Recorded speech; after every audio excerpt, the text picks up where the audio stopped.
¿Qué tal amigos? ¿Qué tal hermanos? Sean todos bienvenidos a una nueva entrega de esta miniserie documental titulada ¿Cómo descubrí el misterio de la Trinidad? Originalmente la idea era simplemente presentar dos partes, pero ha salido tanta información, han salido tantas repercusiones que hemos visto la necesidad de presentar una tercera y una cuarta parte.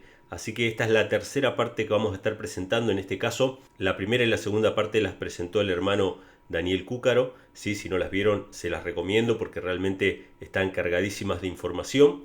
Y esta tercera parte está a cargo de nuestro hermano José Luis Gómez, que nos acompaña desde África. En realidad él es español, pero bueno, ha grabado estos temas desde África. Y lo que voy a presentar en este documental es algo muy parecido, muy similar y complementario a lo que presentó el hermano Daniel Cúcaro. No solamente comentando cómo él conoció el tema, sino cuáles fueron las cosas que a él más le impresionaron y mencionando algunos temas que quizá no hemos tocado en los documentales anteriores, y por eso es tan importante que acoplemos esta tercera parte a las dos anteriores, ¿sí? Como una continuidad. De hecho, ustedes van a ver que él toma en cuenta lo que ya se habló en la primera y la segunda parte, así que esperamos que esta tercera parte les sea de mucha bendición a todos aquellos que están estudiando el tema de la Trinidad, sobre todo en el aspecto histórico y todos los conflictos de intereses que hubieron durante varias décadas en la Iglesia Adventista, que hicieron que la denominación vaya cambiando sus doctrinas fundamentales a lo largo del tiempo, y obviamente esto de manera imperceptible solamente para aquellos que quizá vivieron, ¿no?, antes del paradigma trinitario y después pudieron notar esto, pero todos los que hemos nacido o vivido, entrado a la iglesia cuando ya la iglesia adventista era trinitaria, obviamente si esto comenzó en el año 1980, yo nací en el 82, me hice adventista en 1999, yo nunca percibí que hubo un cambio, pero cuando uno empieza a escarbar para atrás, uno se da cuenta de que realmente hubo un cambio, y bueno, lo que estamos haciendo en esta serie es documentar ese cambio, es decir, cuáles fueron los pasos que se tomaron para llegar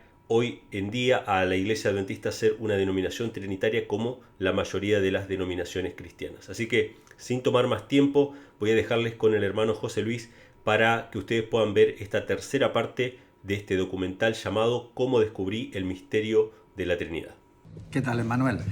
Ya sabes que es siempre un placer poder compartir estos momentos de reflexión y estudio con tus seguidores, con tus oyentes, y espero que podamos aportar algo de luz a un tema que sigue siendo una gran controversia dentro de nuestra iglesia. La verdad es que a mí me cuesta comprender el porqué, porque las evidencias son muy claras. Y lo voy a hacer siguiendo el testimonio tan brillantemente que expuso Daniel Cúcaro hace un par de semanas en tu canal.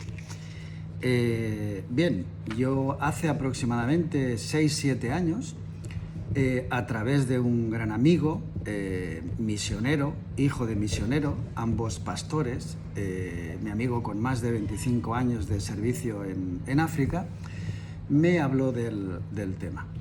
Inicialmente, no voy a decir lo contrario, me sorprendió. Y solo mi confianza en este gran amigo, que además lo conozco muy bien, me animó a investigar y a estudiar el tema. Mi primer contacto fue con David Clayton. Si no recuerdo mal, creo que daba clases de teología en alguna universidad adventista en Jamaica. Por supuesto, en aquel entonces yo ni te conocía a ti, ni Roberto Calvert Mater, ni Daniel Brinkhorst, ni Alejandro... en fin, no conocía a ninguno en español. Lo hacía todo en inglés, y la verdad es que me impresionó, y vi desde mi primer momento, comprobando con la Biblia el espíritu de profecía y el sentido común, que lo que decía se ajustaba a la realidad. Pero había algo dentro de mí que me decía: José Luis, no puede ser. No puede ser que con tantos doctores en teología, con tantos eruditos, con tantos intelectuales dentro de la iglesia, algo tan simple como esto nos lo hayan podido colar. En algún sitio te estás te estás equivocando. Estás omitiendo algo que es realmente importante. Así es que después de 3, 4, 5 meses aparcaba el tema y seguía mi vida cotidiana, diaria, ¿no? Al cabo de otros 3, 4 meses volví a iniciar mi estudio sobre el tema. Y esto se repitió varias veces. Hasta que finalmente, después de 2 años, por eso entiendo a aquellos que se resisten, finalmente claudiqué. No podía negar las evidencias y acepté la verdadera divinidad, tal y como dice la Biblia, el Padre y el Hijo. En esta ocasión no voy a entrar en temas excesivamente teológicos. Creo que tú lo has hecho ya muy bien. Yo mismo intenté hacerlo en el paradigma trinitario en el adventismo, que cualquiera de tus seguidores puede consultar. Y ahí creo que hay razones explicadas de forma muy sencilla y, como digo, como expreso en ese documento, en base a la Biblia, al espíritu de profecía y al sentido común y a la lógica. Hoy nos vamos a centrar en temas históricos. Si cuando escribí el paradigma trinitario en el adventismo no hice mención de algunos de los datos históricos que en esta ocasión vamos a hacer, y lo vamos a hacer en 2 sesiones para que no sea tan pesado para tus seguidores el seguir la trama, el seguir la explicación, fue porque consideré que si lo hacía me iban a malinterpretar, me iban a considerar un enemigo de la Iglesia, cosa que no lo soy, y iban a rechazar de pleno, por anticipado, los argumentos históricos que cada uno puede comprobar por sí mismo, de la misma manera que hice yo cuando, coincidiendo con el confinamiento por el problema sanitario, no quiero aquí mencionar nada para que el logaritmo no te bloquee YouTube, ¿verdad? Decidí, durante casi 6 meses que estuve confinado en España, meterme ya a fondo el tema e investigar por mi cuenta. La verdad es que, como me confesaba también Daniel, muchos de mis esquemas se cayeron a trozos, porque como hay un refrán español que dice que los vencedores son los que escriben la historia.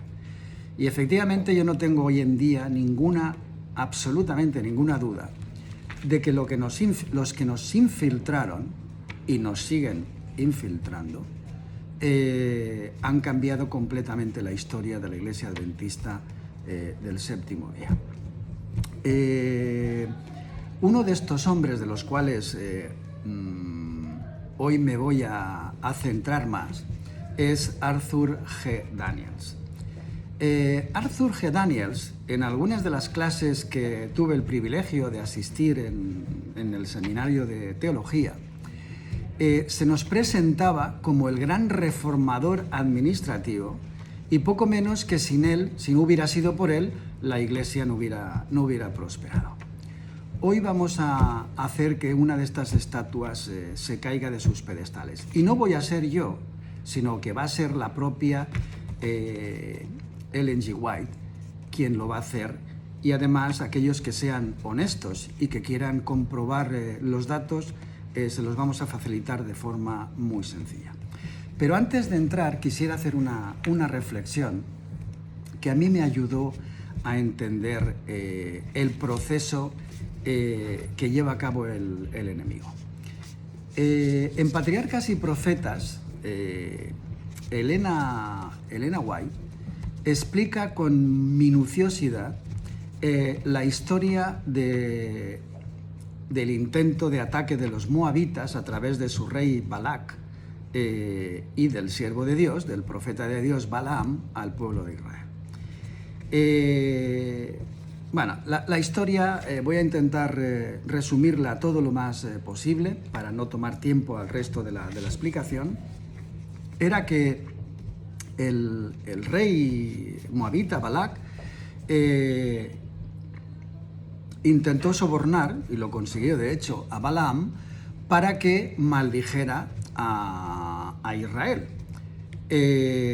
Porque sabía que todo lo que el profeta de Dios decía se cumplía. Así es que si este hombre llega y va y maldice a los israelitas, yo gano la batalla. Todos conocen la historia. Fue varias veces con la condición de que Dios le iba a poner en sus labios las palabras que iba a pronunciar. Y así ocurrió. Y no pudo maldecir al pueblo de Israel, con lo cual el rey Balac se increpó y se molestó muchísimo con Balaam. Pero este le dijo, pero escucha, él quería recibir el soborno, le dijo, pero yo sé cómo puedes triunfar. ¿Ah, sí? Sí, claro que sí, que lo puedo hacer. Mira, este pueblo está protegido por Dios. Y mientras le sea fiel, no hay nada que tú puedas hacer en contra de él. Así que la manera de hacerlo es infiltrarte y conseguir que se aparten de su Dios. En el momento en que lo hagan, estarán en tus manos. Así es que trazan una estrategia muy inteligente. La estrategia va a ser que van a empezar a mandar algunas jóvenes doncellas de hermoso atractivo a pedirle a los israelitas incluso que les provean algo de agua, cosa que en aquel entorno histórico era tremendamente importante, y poco a poco se van estableciendo relaciones. Y además dice, mira, hacerlo muy suave para que Moisés no se entere, porque como Moisés se entere, aquí se nos ha terminado el chollo, ¿vale?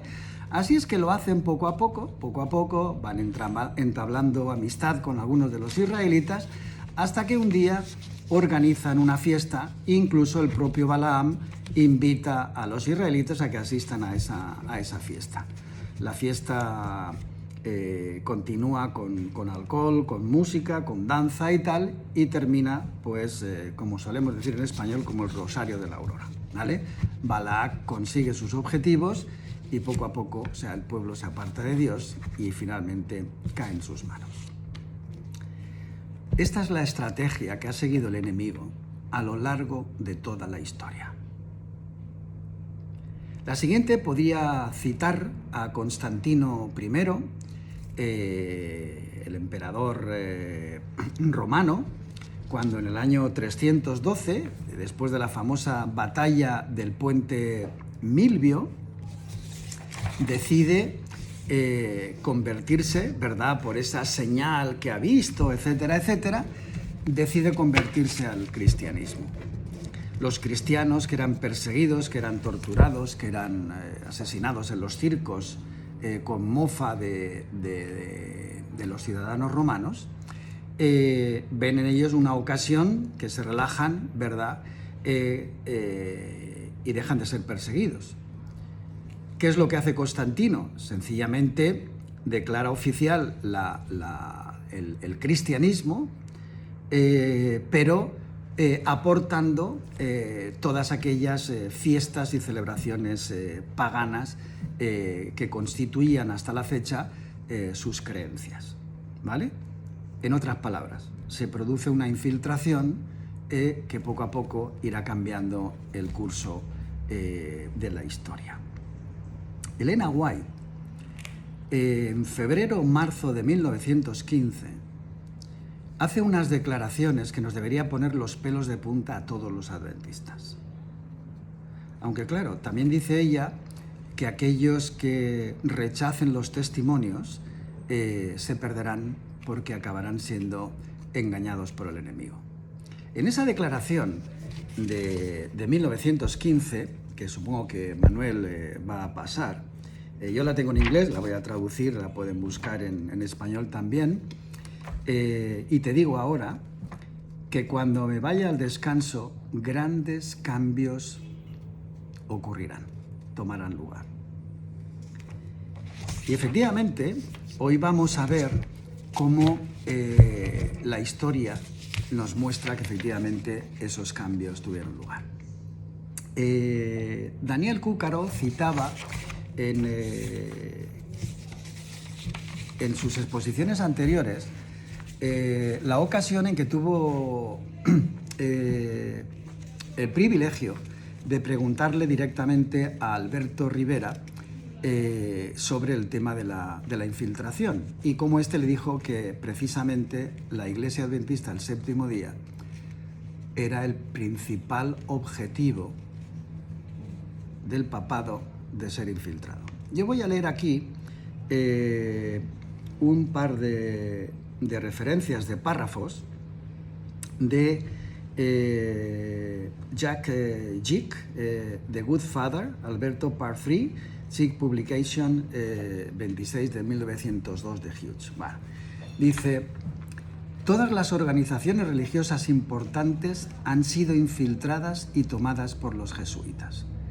Quieren que todos permanezcan en las organizaciones principales para que puedan ser adoctrinados más fácilmente. Evidentemente, solamente pueden ser adoctrinados más fácilmente si son ellos los que los van a infiltrar y les van a imponer una nueva teología. Cualquier persona fuera de las iglesias principales será más difícil de lavar el cerebro. Según el ex sacerdote jesuita Alberto Rivera, todas las iglesias principales habían sido tomadas en 1980. Habla de las principales.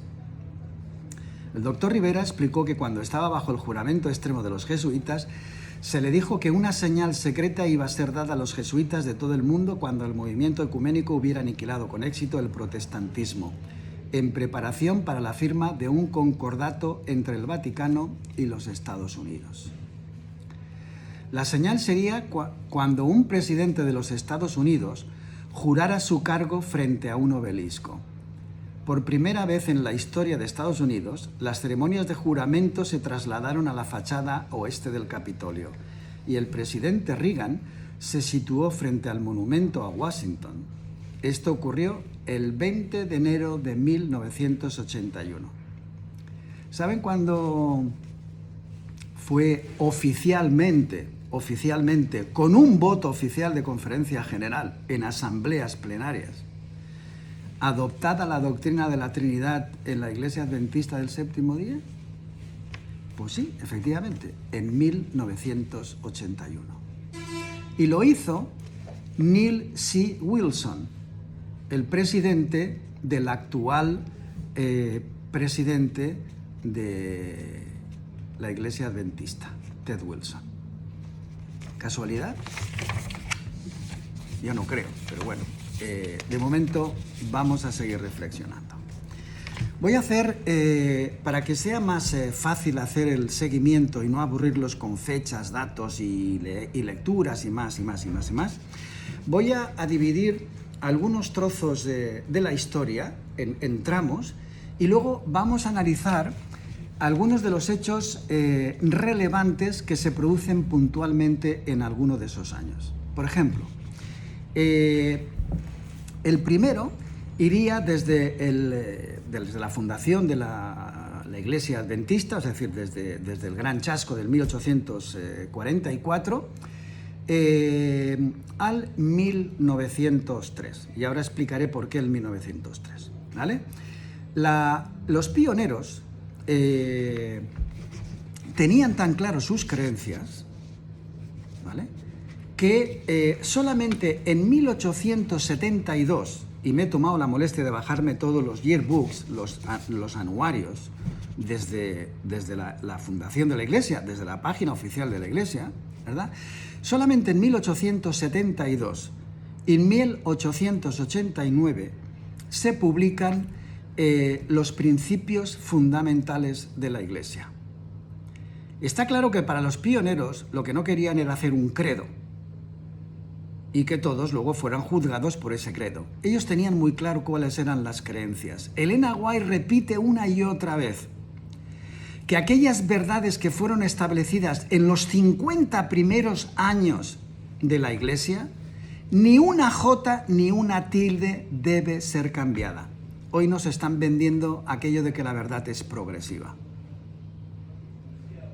Y no solo eso, ella dice que cuando hayan problemas teológicos y demás, que hagan que los muertos se levanten.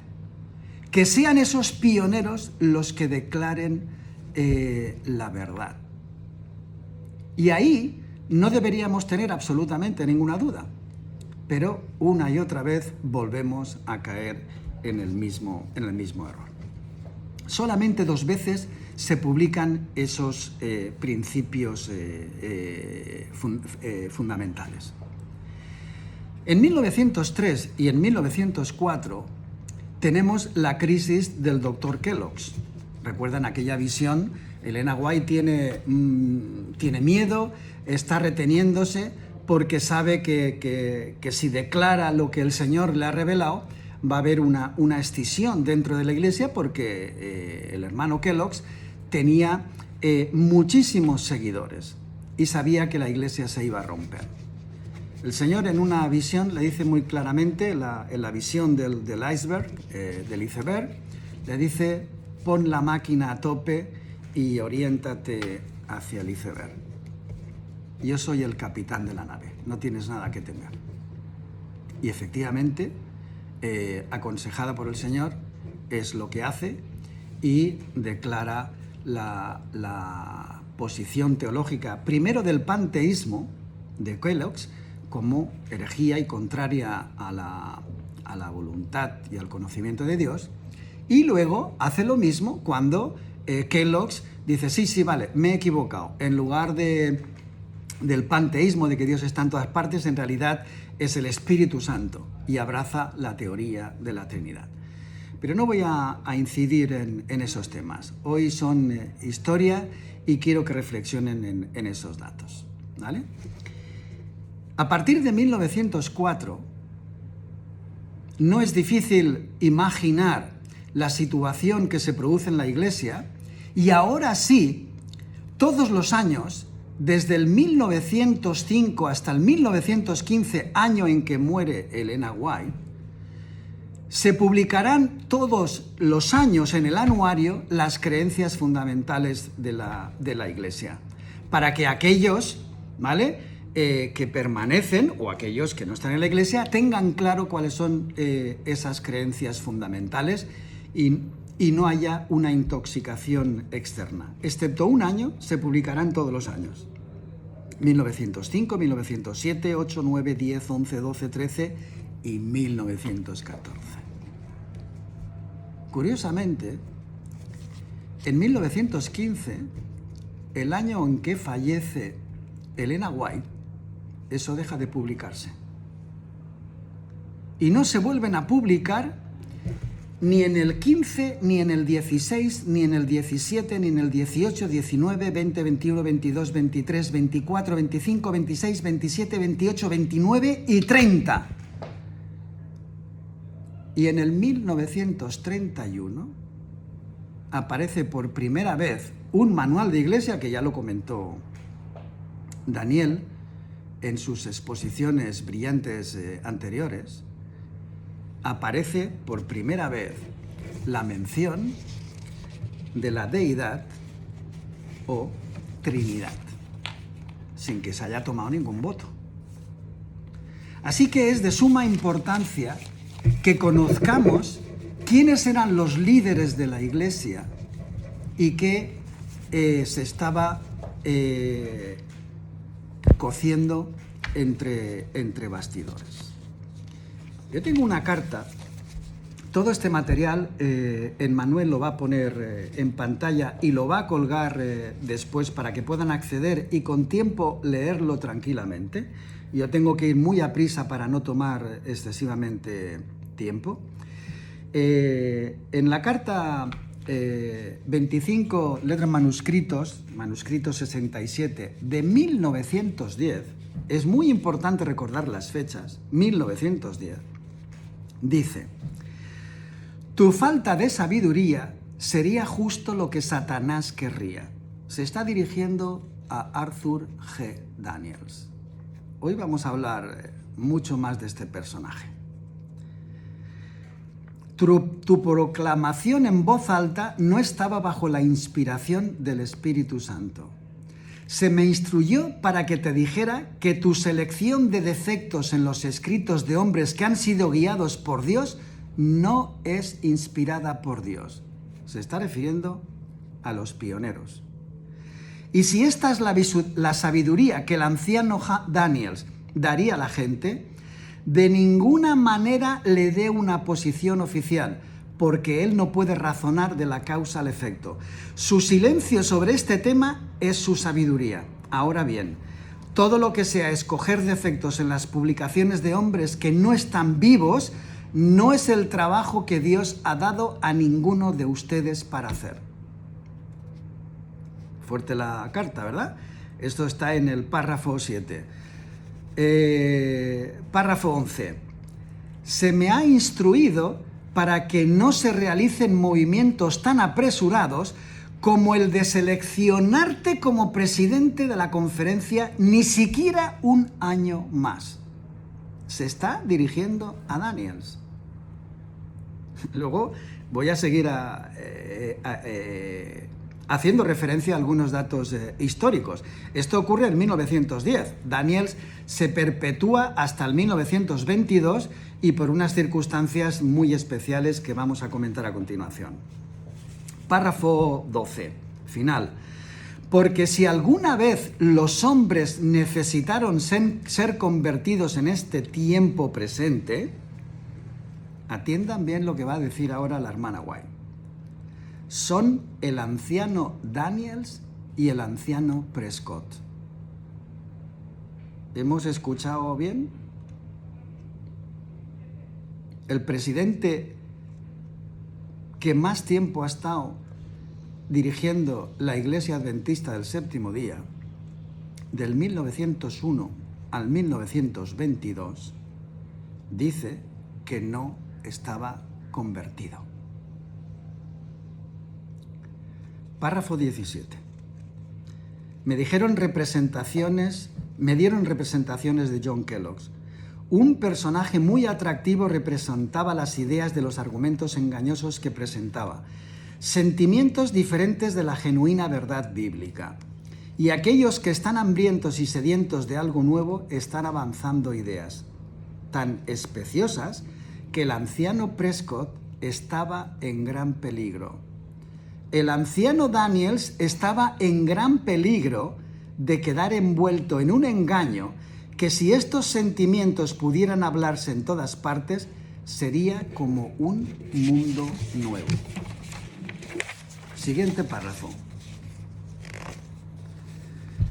Párrafo 18. Se me mostró que el hermano Daniels y el hermano Prescott estaban tejiendo en su experiencia sentimientos de apariencia espiritualista y atrayendo a nuestra gente a hermosos sentimientos que engañarían, si fuera posible, a todos los escogidos. ¿A cuántos? Si fuera posible, a todos los escogidos. No voy a citar a los profesores que tuve en las clases de espíritu de profecía, pero me planteaban a este hombre como el no va más. Gracias a él, la Iglesia se pudo desarrollar, administrativa, formar, en fin, un montón de cosas. Pero no es lo que dice Elena White. De hecho, en 1903, hay un dato, no me puedo extender lamentablemente, hay un dato muy interesante, y es que Elena White le escribe una carta a Arthur G. Daniels diciéndole que ni se le ocurra tener nada que ver con la posición de Kellogg. Al parecer, en aquel entonces, Kellogg y A.G. Daniels eran íntimos amigos. Y a partir de esa carta, que además Elena White le advierte que es de parte del Señor, se produce una reacción por parte de Kellogg que poco menos que lo considerará a partir de ese momento su enemigo y odio a muerte. ¿Por qué? Tal vez Daniels traicionó a Kellogg's.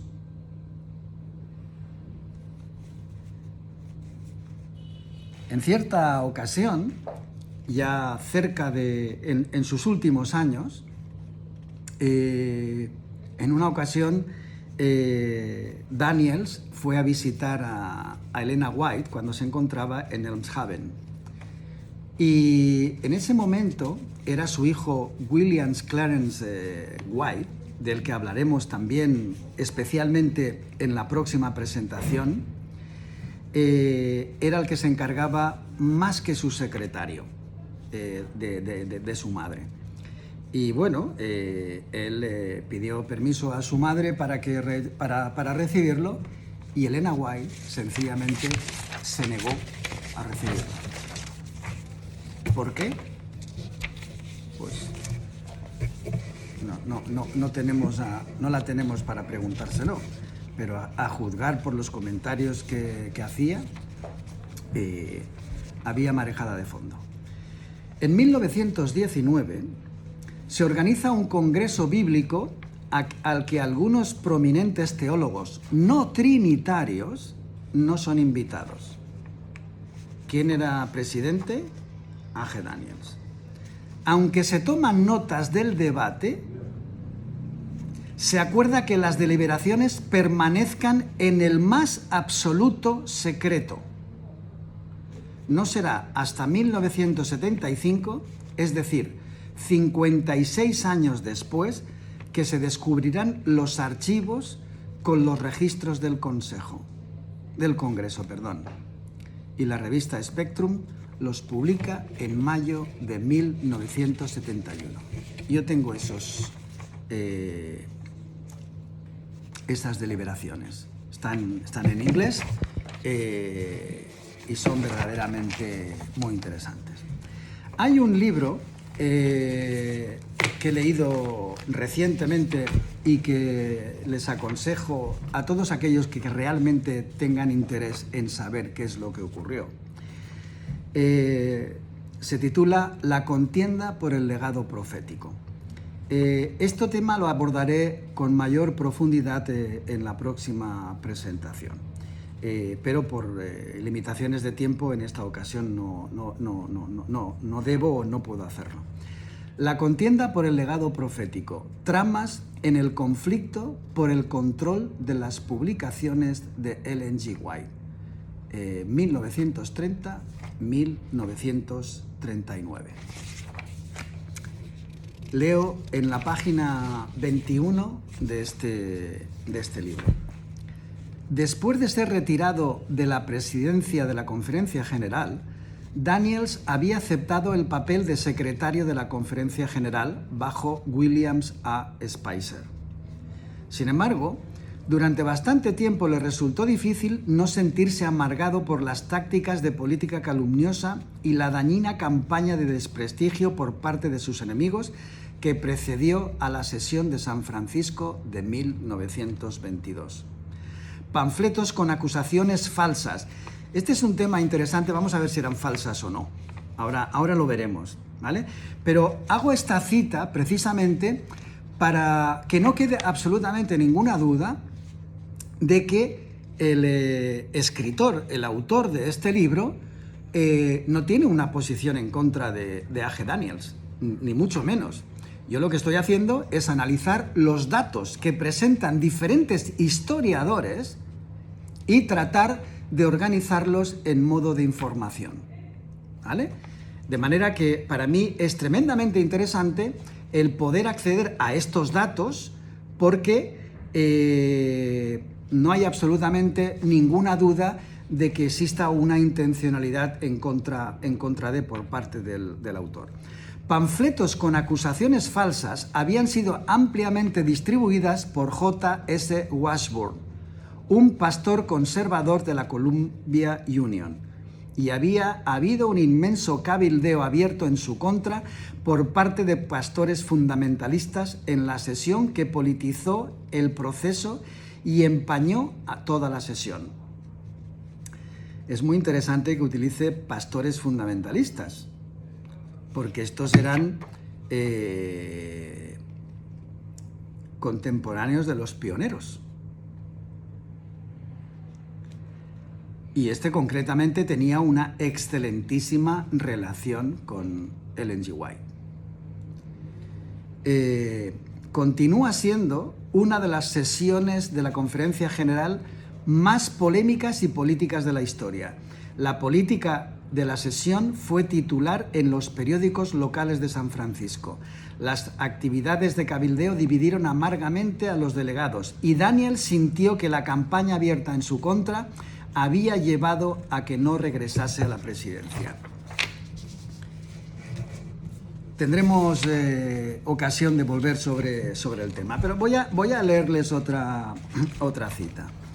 Después de 21 años, evidentemente este es de otro autor, después de 21 años como presidente, ya que había sido reelegido en 1902 por 20 años, Arthur G. Daniels, yo creo que ahí hay un error, creo que fue en 1901, pero bueno, no tiene mayor importancia, Arthur G. Daniels no es nombrado presidente, debido principalmente a la oposición que abanderan J.S. Washburn y Claude E. Holmes, en relación al Congreso Bíblico Secreto celebrado 3 años antes.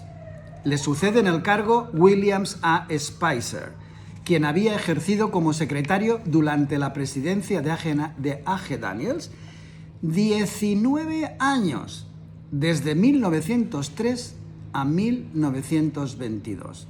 Se da la circunstancia de que ahora será A.G. Daniels quien pasará a ser secretario durante la presidencia de Williams A. Spicer desde 1922 a 1926.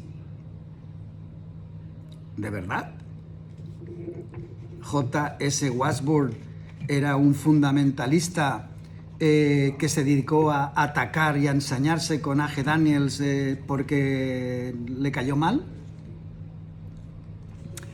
Hay otra recriminación por parte de Elena White a A.G. Daniels, porque históricamente el presidente de Conferencia General era elegido única y exclusivamente por 2 años.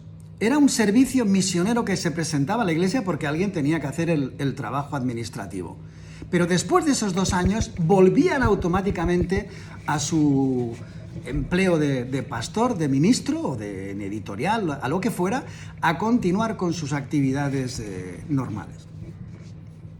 A.G. Daniels cambia desde su posición de presidente, cambia las normas, los reglamentos de la Iglesia y permite que el presidente sea reelegido. Y él va a ser reelegido desde el 1901, 1902, y como digo no tiene mayor importancia, hasta el 1922. Y gracias a que este pastor en las asambleas empieza a informar de esa conferencia bíblica secreta de la que se ocultan las deliberaciones y lo saca en público. Claro, imagínense la trifulca que se debió formar. Y cuando los miembros asistentes se enteraron, decidieron interrumpir su liderazgo como presidente de Conferencia General. Y ahora viene lo interesante. Después de su primer mandato, elige a su equipo a Williams A. Spicer como su secretario. Y lo va a tener hasta el 1922. Y cuando Daniels es cesado en el cargo, cesado por los comentarios que acabamos de leer, ¿vale? Entonces, y solamente entonces, se cambian sencillamente los turnos, los roles. Williams A. Spicer es elegido presidente y este elige a Daniels como secretario. No voy a utilizar una expresión que todos conocen, aquello de los mismos con diferentes collares. Pero la cuestión es que ese tipo de administración, este tipo de teología y demás, se extiende en el tiempo. en 1928 se produce otro dato tremendamente interesante. Y quiero que pongan esto en el marco del tema de la infiltración. Elena White había manifestado en no pocas ocasiones que la Biblia de Jacobo, la llamada en inglés King James Version, era después de la de los valdenses la mejor traducción de la Biblia que se había hecho nunca. En 1928, en tiempo de estos hermanos, porque todos somos hijos de Dios, la Iglesia decide que no será la King James Version la Biblia que se utilice para referencias de estudios, publicaciones en la Review and Herald, en fin, en todas las plataformas de comunicación de la Iglesia, sino que a partir de ese momento va a ser la American Standard Version. ¿Escrita por quién? Efectivamente, por los jesuitas.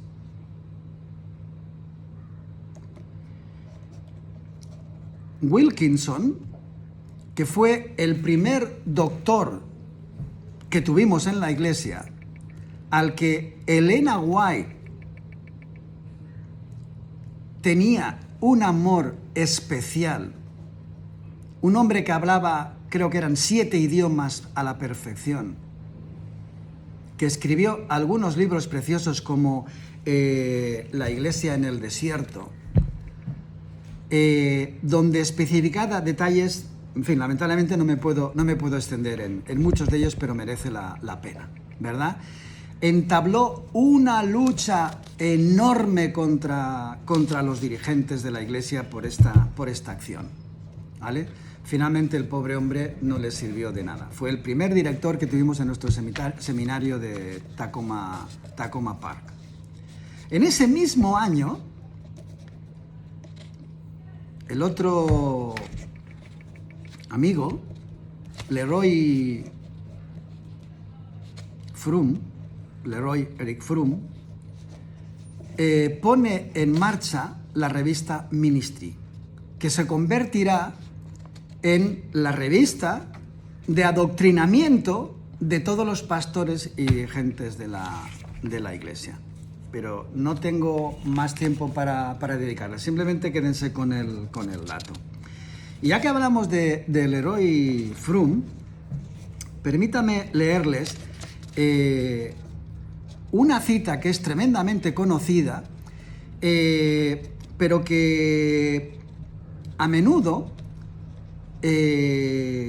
todos aquellos que creemos en la divinidad, en Dios Padre, y su hijo literal, no simbólico ni metafórico, Cristo, luego encarnado en Jesús.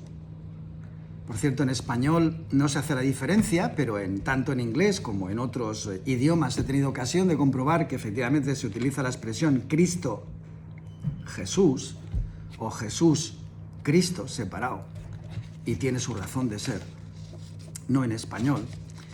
Hay un detalle tremendamente interesante que se nos pasa por alto y que tiene que ver con la presentación que estoy haciendo.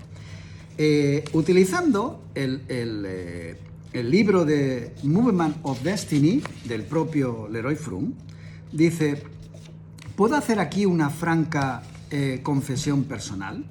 Cuando entre 1926 y 1928 nuestros líderes me pidieron que diera una serie de estudios sobre el Espíritu Santo, bueno, dice que no encontró, la cita es muy famosa, no encontró nada que fuera realmente una aportación teológica a la Iglesia. Se pasó por alto las más de 40 y tantas mil veces que Elena White menciona al Espíritu Santo. Parece ser que no había suficiente información sobre el tema y él lo hizo, ¿verdad?, para tal. Eso sí, lo hizo yendo a buscar fuentes paganas, porque la Iglesia no habían suficientes. Pero fíjense en el detalle de la cita, que se nos pasa continuamente por alto. Dice: nuestros líderes me pidieron que diera una serie de estudios sobre el Espíritu Santo. ¿Quiénes fueron los que le encargaron a Leroy Froome este trabajo? Efectivamente, Arthur G. Daniels y Williams A. Spicer. ¿Alguna cita más de Leroy?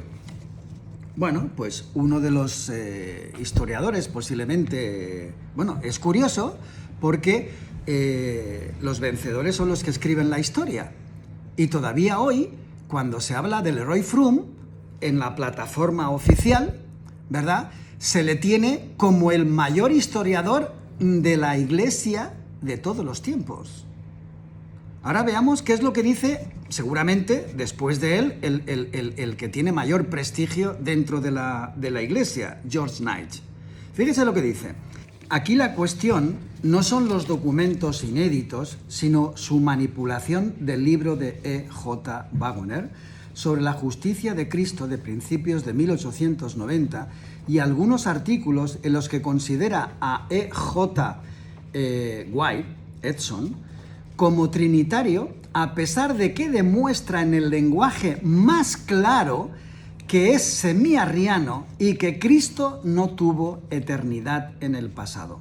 Es decir, hubo algún momento en la historia, antes de que nada fuera creado, en que el Padre dio a luz a Cristo, a su Hijo, salido de su seno. De manera que la diferencia es que únicamente Dios el Padre es eterno en el sentido absoluto. El Hijo tiene un principio que para nosotros es eterno y además es divino porque es nacido del Padre. Tiene su misma naturaleza y además el Padre, lo dice muy claro la Biblia, especialmente en Juan, lo hizo exactamente igual a Él. De manera que para nosotros es igualmente Dios. Pero solo hay un Padre, Dios, ¿vale? Como tal. Dice, escuche bien lo que dice George Knight. Pero Froome estaba tan desesperado por demostrar que los reformadores de 1888 eran trinitarios que afirmó lo contrario de lo que estaba escrito.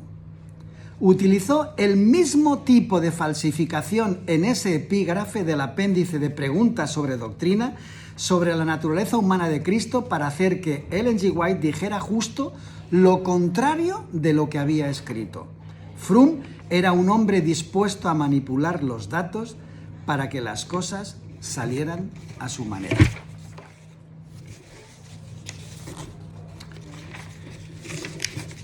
Yo creo que absolutamente no hay ninguna duda de quién era este elemento, que por cierto es el que oficialmente se le considera como el instaurador de la doctrina de la Trinidad, con su primer libro, La venida del Consolador. Pero como estamos viendo, es que era un mandado.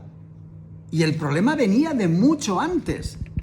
Y eso es lo que quiero que tengamos claro.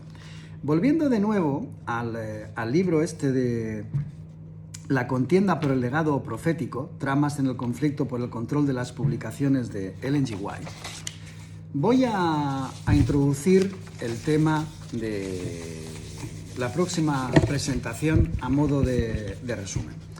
El tema es el siguiente. Cuando muere Elena White, claro, hasta entonces la posición y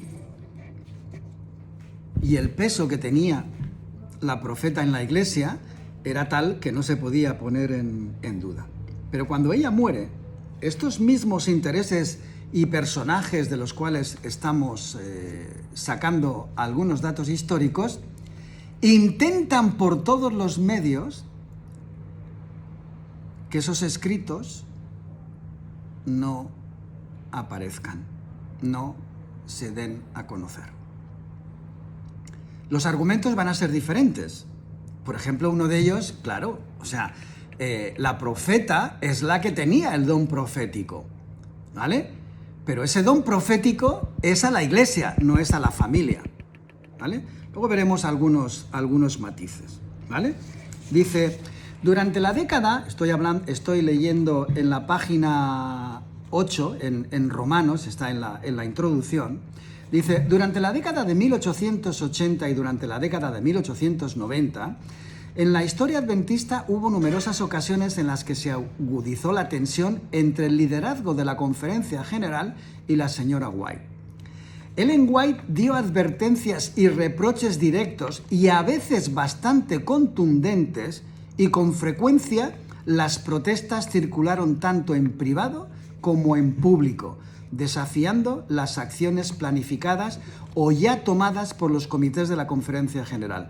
Las actitudes, a veces manifestadas por el liderazgo de la Conferencia General, así como sus prácticas, fueron desafiadas directamente. Incluso después de las reformas organizacionales instituidas en 1901, ocasionalmente se emitieron reproches y advertencias que crearon fuertes tensiones entre ella y el nuevo liderazgo de la Iglesia bajo, como no, Arthur G. Daniels. Tales iniciativas correctivas a menudo se enviaban directamente al líder en cuestión. Página 15, Romanos, parte de la introducción, último párrafo. Los eventos explorados aquí en el proceso de buscar una comprensión de la lucha por el control por el legado profético no han sido del conocimiento común en la Iglesia. La historia del desarrollo del White State, tal como apareció en las publicaciones de la Iglesia y en las declaraciones orales públicas en las reuniones generales de la Iglesia, aunque no fue una versión saneada, lo importante es, dice, no han sido del conocimiento común en la Iglesia. Página 31 de este libro.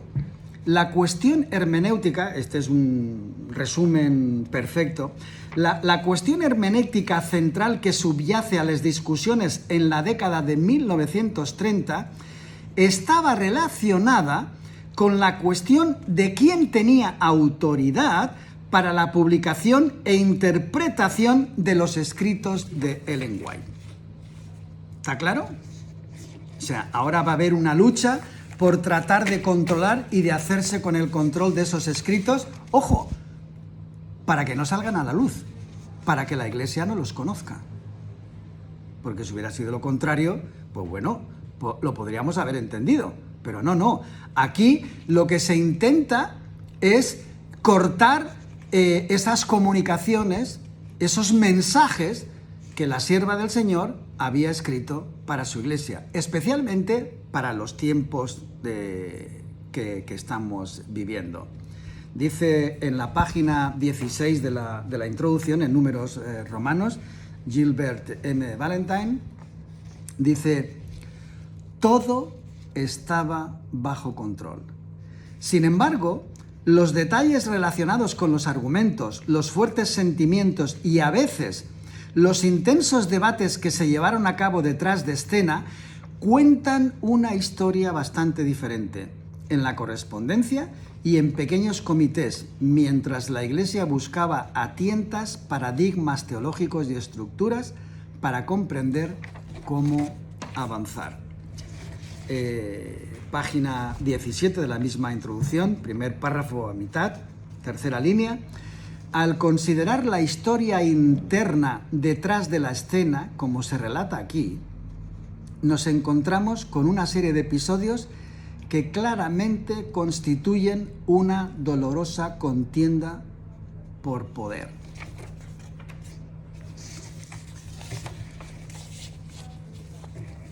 Cito un hecho que es desconocido por la inmensa mayoría de los miembros de Iglesia. el documento que me imagino que va a poner ahora mismo Manuel para compartir con ustedes y que, insisto, los vamos a adjuntar en un documento para que todos aquellos que quieran profundizar lo puedan hacer más tranquilamente. Dice: hacker obtuvo acceso no autorizado a los manuscritos de Ellen White según el patrimonio. Ellen G. White State ha presentado una demanda en el Tribunal Federal de Baltimore en busca de una orden judicial contra Brendan Naxon y daños por piratear un sitio web que evidentemente albergaba manuscritos inéditos del cofundador de la Iglesia Adventista del Séptimo Día. No se ha dicho nada sobre por qué, si los manuscritos están destinados a mantenerse en secreto, se almacenaron de esta forma. Según un informe publicado el 22 de agosto por Courthouse News Service, Naxon vive en Europa y es originario de Australia. Las presentaciones judiciales del State afirman que hasta 20 otras personas anónimas han estado involucradas en los intentos de piratería desde varias ubicaciones internacionales entre el 17 de febrero y el 9 de abril del 2012, dice el servicio de noticias. Leo otra. White State Hacker Group, SDI Anonymous, issues statement. Bueno, aquí están utilizando un nombre de SDA, de Hackers Anonymous, estos que llevan la careta, que llevan a cabo acciones reivindicativas, que se ha convertido en algo, en un símbolo. Pues bueno, aquí están jugando con las palabras y haciendo básicamente lo mismo, ¿no? La noticia ahora del otro lado, de los hackers. Dice: el grupo que se atribuye la responsabilidad de hackear el Ellen White State para acceder a miles de manuscritos inéditos de White, ha emitido un comunicado detallando sus métodos y motivaciones. Llamándose a sí mismo SDA Anonymous, aparentemente un guiño a la infame Kabbalah Hacker Anonymous. El grupo afirma estar representado por varias docenas de adventistas del séptimo día que representan a 13 países de todos los continentes principales. Sigo leyendo. Algunos de sus miembros son empleados de entidades confesionales, según el comunicado. Brendan Naxon, la cara pública del grupo contra quien el White State ha presentado una demanda, es el único miembro, curiosamente, no adventista del grupo, según el comunicado. Existe una diversidad de creencias entre los miembros de SDA Anonymous sobre una variedad de temas contemporáneos. Nos une un deseo común. Y aquí creo que es donde viene la nota reivindicativa de este grupo más interesante. Ver transparencia por parte de los líderes de la Iglesia en lo que respecta a nuestra herencia distintiva, comenzando con la publicación de todos los escritos de Ellen G. White. ¿Está claro? Las dos versiones. Leo el penúltimo párrafo. Naxon afirma que por su parte, como representante del grupo, no alberga ninguna hostilidad hacia el White State. De hecho, dijo a Spectrum: tengo respetos por muchos de los proyectos en los que están involucrados, incluyendo la traducción de las obras de Ellen G. White a otros idiomas.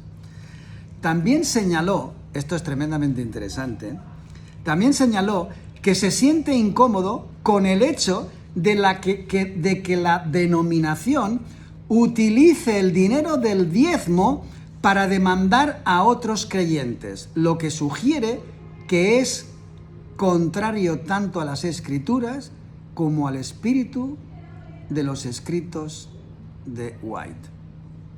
Lo cual es completamente cierto. Pero según esta nota de prensa de Spectrum, la intención de estos hackers era obligar a Conferencia General a liberar Es curioso porque después de lo que estamos viendo y lo que vamos a ver con mucha mayor profusión en la próxima presentación, para no hacerla esta tediosa, es que la intención era liberar esos manuscritos. En inglés es curioso que le han llamado a esos manuscritos manuscript release, que significan manuscritos liberados. Para que algo sea liberado, antes tiene que estar oculto, antes tiene que estar sellado, antes tiene que estar protegido. La pregunta de estos líderes, y lo que nos estamos cuestionando, y lo vamos a ver con mayor detenimiento en la próxima presentación, es que inmediatamente a la muerte de Ellen G. White, hay un intento por parte de estos dirigentes a los que ella había cuestionado continuamente para bloquear la publicación de esos escritos, que no se conocieran por la Iglesia.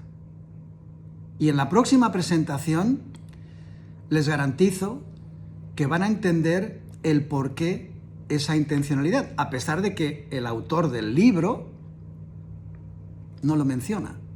Y tiene mucho que ver precisamente con la posición doctrinal que hoy mantiene la Iglesia Adventista y que no tiene nada que ver con la que creían los pioneros. Y no se crean aquello, como ya citaba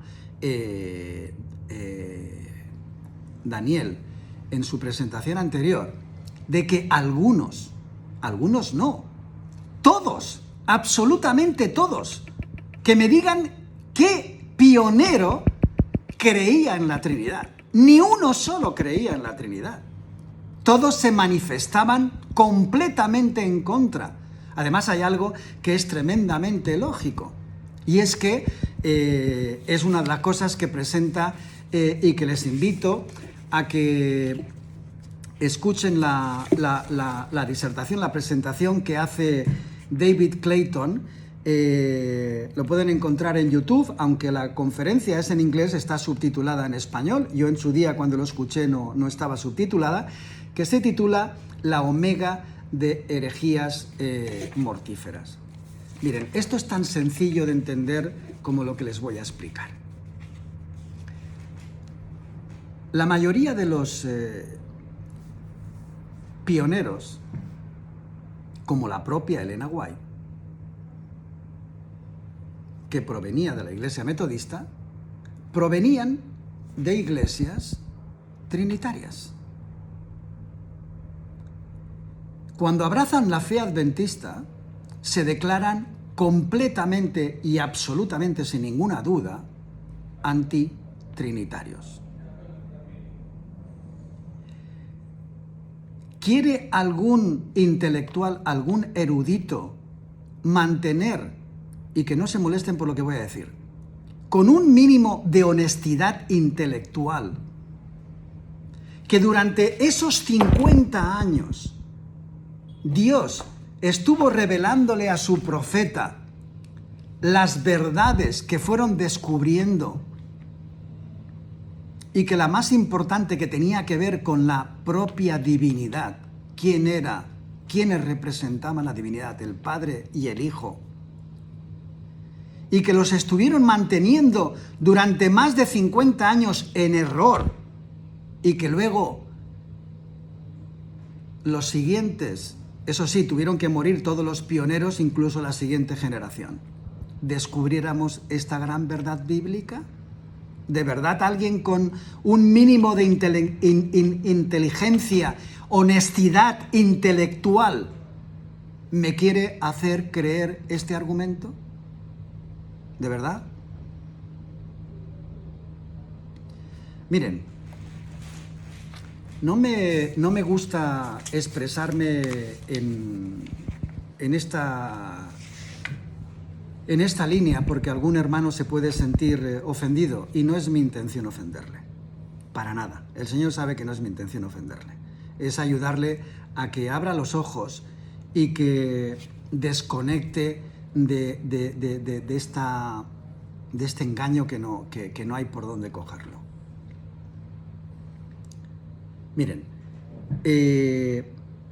la Biblia es muy clara. El segundo mandamiento habla de las consecuencias de la idolatría. No tendrás otros dioses delante de mí. La Biblia es tremendamente clara. Los creadores desde el principio fueron el Padre y el Hijo. No hay absolutamente ninguna duda. ¿Cuántos mediadores hay entre Dios y los hombres? Uno, solamente uno. Ahora, cuando se dan los estudios del Espíritu Santo, mi pregunta es, ¿qué es lo que no hace el Espíritu Santo? ¿Para qué necesitas al Hijo? ¿Hay uno o hay dos? Porque si el Espíritu Santo es un ser, una persona diferente del Padre y del Hijo, y además, según nos han metido ahora en las creencias, que no lo eran los pioneros, es Dios Padre, Dios Hijo y Dios Espíritu Santo, estaríamos en idolatría. ¿Por qué Apocalipsis repite una y otra vez, y en otros libros, que solamente el Padre y el Cordero son signos dignos de adoración? Si el otro es también Dios, ¿por qué no se le tiene que adorar? Y eso lo veremos también en algunos de los autores, como el libro de Trinity o la Trinidad en español. Como parte de mi testimonio, tengo que decir que es parte también del proceso mental, intelectual. Inicialmente uno se pregunta, bueno, finalmente no tiene tanta importancia que el Espíritu Santo sea el Espíritu del Padre que recibimos a través del Hijo, o el Espíritu del Hijo. ¿Vale? ¿Qué importancia tiene? La tiene y toda. La tiene y toda. Porque si nosotros mentalmente estamos considerando el Espíritu Santo como un Dios, y no lo es, estamos sencillamente en idolatría. Y como Balac, el enemigo, nos ha infiltrado y se salió con la suya. Reflexionen, por favor, porque les va la vida eterna en ello. Esto no es una cuestión baladí. Esto es mucho más importante de lo que todos nosotros, especialmente al inicio, cuando entablamos contacto con este tema, somos conscientes. Es mi deseo de todo corazón para todos tus oyentes, Emmanuel. Muchas gracias. Muchas gracias, José Luis. Gracias a todos los que pudieron ver este documental hasta el final. Todos los documentos o todas las menciones que él hace a diferentes artículos, diferente información que él menciona que se puede consultar, las estamos poniendo todas en la misma carpeta, en el mismo lugar donde ustedes encontraron los archivos del hermano Daniel Cúcaro. Les estoy poniendo el link en la pantalla y el código QR para todos aquellos que quieran entrar y descargar. Ahí van a estar todos los documentos que proporcionó el hermano Daniel Cúcaro y también los documentos que está proporcionando el hermano José Luis Gómez, y también obviamente la obra que él escribió titulada El Paradigma Trinitario en la Iglesia Adventista. Ese documento lo pueden descargar de la misma carpeta, así que todo está en un solo link para que ustedes no se compliquen buscando de aquí y de allá. He puesto todo en un solo link para que ustedes entren ahí, puedan descargar o ver los videos que se recomiendan también en esta serie. Así que todo está en el mismo enlace que ustedes ven en la pantalla. Espero que esta presentación les haya sido de bendición, y gracias a todos los que participaron en este estreno en el chat, como hicimos las veces pasadas con los estrenos de Daniel. En esta ocasión también, la próxima semana vamos a estar estrenando la parte número 4, así que los esperamos y les agradecemos su colaboración en esta obra de difundir la verdad. Y su colaboración obviamente no es una colaboración económica ni nada por el estilo. Su colaboración es compartir este video para que llegue a más hermanos adventistas sinceros que quieren conocer realmente sus raíces, que quieren conocer cuál es el verdadero mensaje adventista, que fue trastocado, ¿no?, por personas quizá malintencionadas, quizá siguiendo un plan, ¿no?, una agenda ecuménica que iba a lograr que todas las iglesias cristianas se pusieran bajo la bandera del mismo líder, ¿no?, que es el Papa en este tiempo final, y que mucha gente sincera creyó que realmente estos cambios eran avanzar hacia una nueva luz, cuando en realidad era retroceder hacia Roma nuevamente, ¿no? Así que ayúdennos a difundir este video. Los 4 videos yo los voy a estar poniendo en mi canal en una lista de reproducción. O sea que si ustedes van a mi canal, a las listas de reproducción, y buscan ahí el misterio de la Trinidad, ahí van a aparecer los 4 videos. ¿Sí? En este caso, que ustedes están viendo el tercero, va a aparecer el tercero, el 1, el 2 y el 3 en orden, y va a aparecer el cuarto también. Así que ustedes van a poder compartir la lista de reproducción y ahí están los 4 videos para que los puedan compartir con sus amigos. Les agradecemos su colaboración y nos estaremos viendo la próxima semana con la 4ª parte de esta miniserie documental titulada Cómo descubrí el misterio de la Trinidad. Un gran abrazo a José Luis Gómez, muchas gracias por tu participación y un abrazo para todos los que nos acompañaron hasta este momento. Que Dios les bendiga y nos vemos en la próxima semana.